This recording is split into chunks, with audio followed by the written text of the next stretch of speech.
quand même assez incroyable, Luc. Il y a 40 ans. J'étais pas mal plus jeune que ça. T'es plus beau, beau aussi.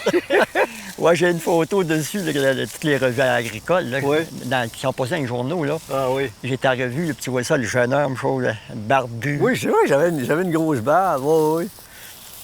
En 82, je crois, je crée la centrale textuelle de Saint-Hubal.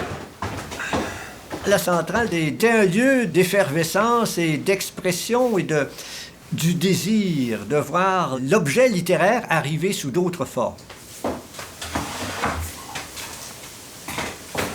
Écrire, tout simplement, pour moi, c'est tracer des signes sur une surface.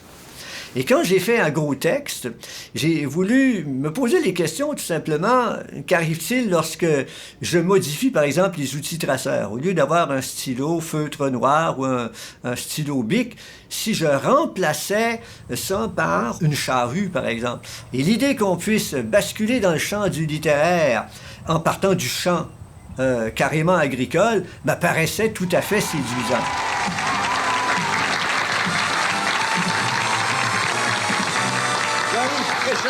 Bienvenue à un monde en folie. Gaston essaie de m'expliquer ça avec des grands mots. Comme non, mais j'essayais de me mêler. Poète en sillon ou en micro-sillon, non, c'est pas ça? Alors, non, c'est parce que... En macro-sillon. En macro-sillon. Monsieur Fréchette a demandé à des cultivateurs de labourer, mais pas de façon ordinaire. Qu'est-ce que vous leur avez demandé exactement? Alors, j'ai réuni une quinzaine de cultivateurs de Saint-Hubal, dans le comté de Portneuf.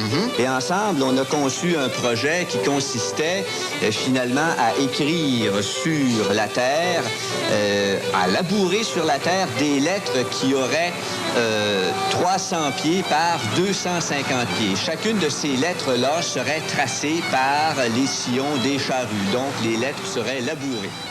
Moi, je trouvais ça drôle parce que c'était vraiment un projet de fou, là. Ben, c'est quoi qui fait que vous avez... ça vous a pas empêché d'embarquer dans un truc? Te souviens-tu? C'est quoi ton sentiment par rapport à ça? On trouvait ça assez fou quand on va embarquer. Mais c'est pas fou parce que ça avait tout été arpenté, ça, là. T'avais arpenté ça avec Régent, toi. Oui, puis, exact. c'est de l'ouvrage, ça, là. Ah oui, ah oui.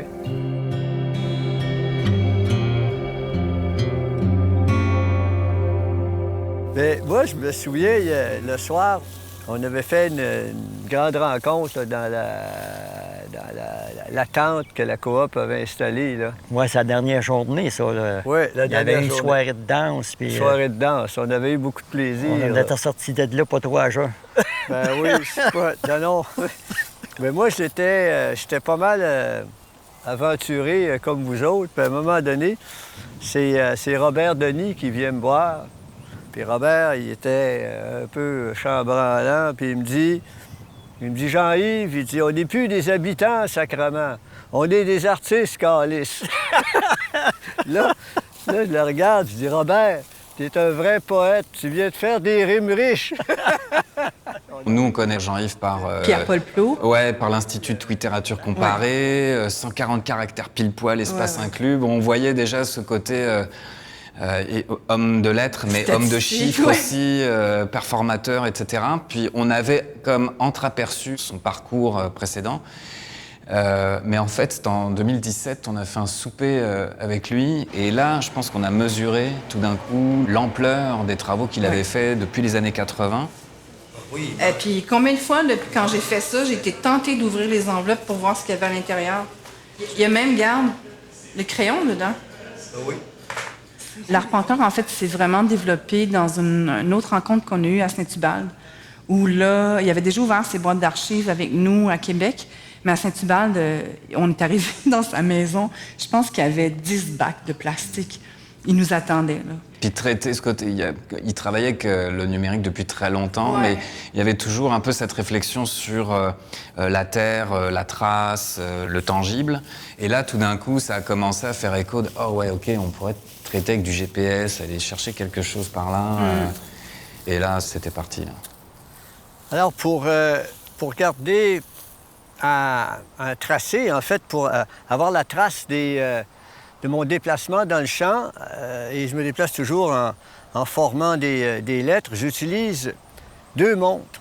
Une Fitbit qui donne un rendu beaucoup plus nerveux, beaucoup plus étroit, et une Apple Watch qui, elle, donne un rendu qu'on pourrait dire qui ressemble à un marqueur feutre. Donc, peut-être un peu plus élégant, plus arrondi, plus esthétique d'une certaine façon.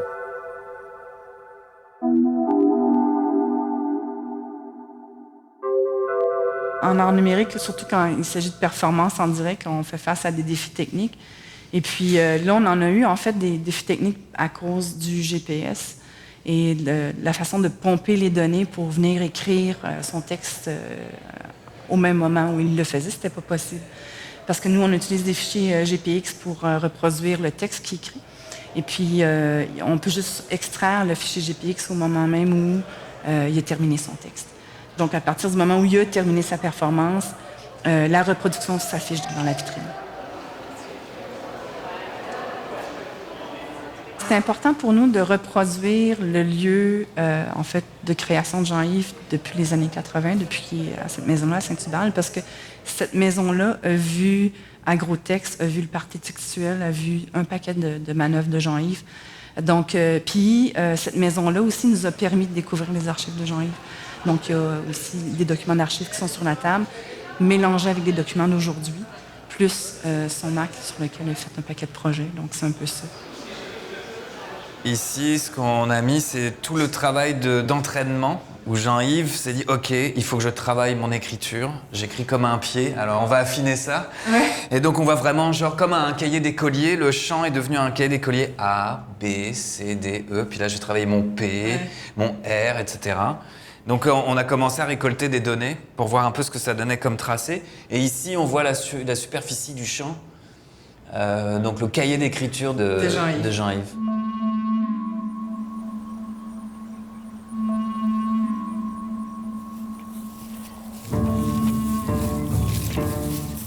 Alors, j'effectue ici l'arabesque extérieure du A. Je vérifie avec les repères latéraux si je suis à la bonne hauteur. Je tourne un peu sur la droite, je compte 25 pas.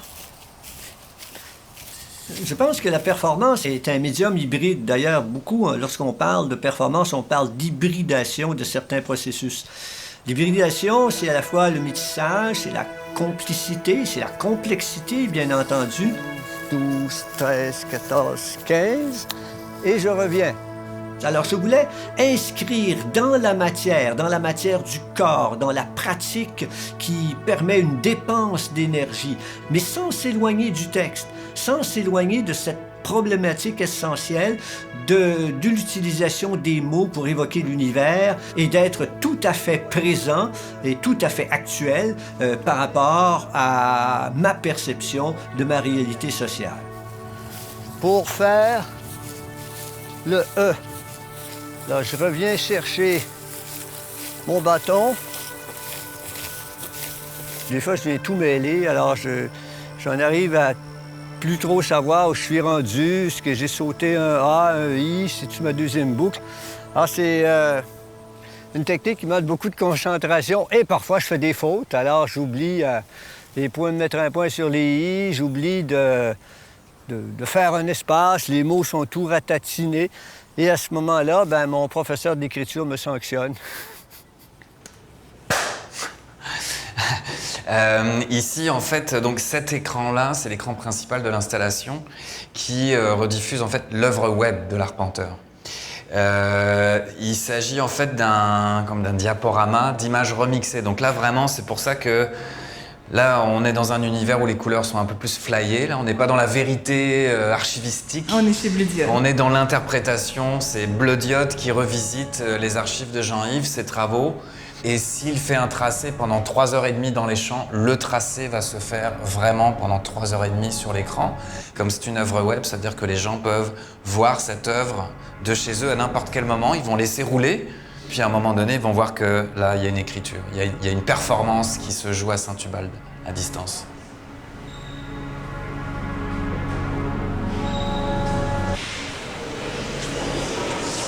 Salut. Je suis là. Après des jours de marche, à écrire du texte avec mes pieds. Finalement, on y est.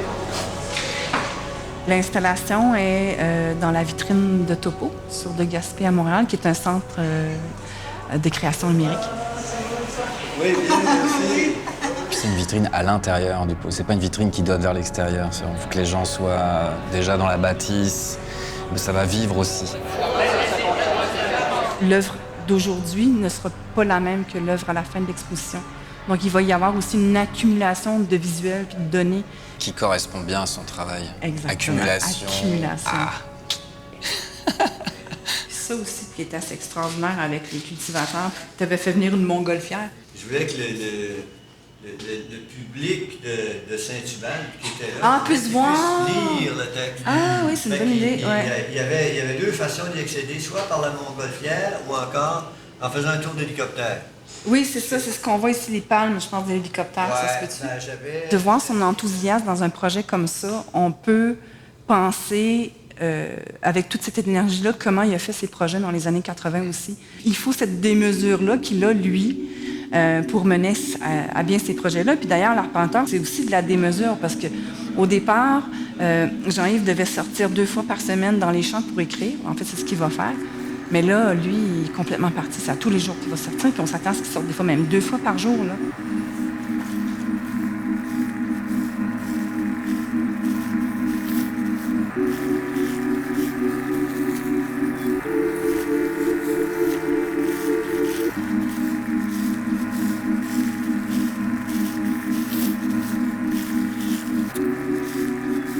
En 84, donc, Agrotexte a été reconnu par le Guinness comme étant le plus long texte labouré au monde par les laboureurs de la centrale textuelle de Saint-Hubert. Les gens m'avaient dit à ce moment-là, ils ont dit « Jean-Yves, comment ça que ton nom n'apparaît pas, là? » Ben, mon nom n'apparaissait pas parce que c'était pas moi qui avais fait le texte. J'étais, en quelque sorte, une espèce de courant d'énergie qui avait permis à ces cultivateurs-là de mettre au point un projet qui leur appartenait totalement. Et il y avait dans cette démarche-là, me semble-t-il, une espèce de redéfinition du rôle de ce que pourrait être l'artiste.